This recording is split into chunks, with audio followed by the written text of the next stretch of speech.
Jambo mwana michezo popote pale ulipo, jina langu mimi ni Costa. Mimi kazi yangu ni kuweza kukupa taarifa zote za kimichezo ambazo zina ukweli na uhakika. Lakini siku hii ya leo kwenye taarifa kubwa ya kimichezo ni tetesi za usajili wa dirisha dogo hapa kwenye ligi yetu ya Tanzania bara.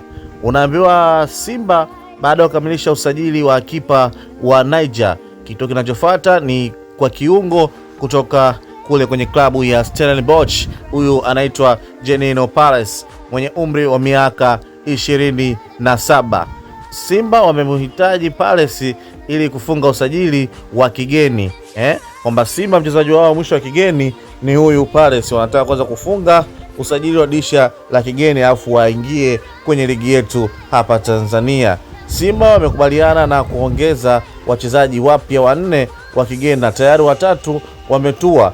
Kuna huyu Tanga, Ture na pamoja na Gweye. Jana Simba waliweza kumtambulisha Gweye, waliweza kumtambulisha Gweye kwamba rasmi huyu ni mchezaji wa Simba. Wamebakiza ingizo la Pares ili wamalize kazi kuweza kusajili wachezaji wa nje. Unaambiwa usajili wa Diwa umeota mbawa baada ya viongozi kupishana mitazamo juu ya mchezaji huyo.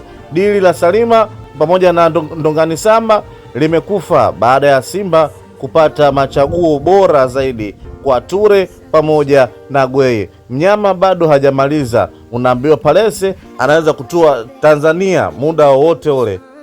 Kuanzia sasa tutegemee kwamba mchezaji huyo kiungo kutoka kule Stellenbosch ya kule nchini Afrika Kusini atatua kwenye klabu ya Simba muda sio mrefu. Lakini kikubwa ni kuombe tu uende ukasubscribe, ukalike na katoa comment yako. Bye bye.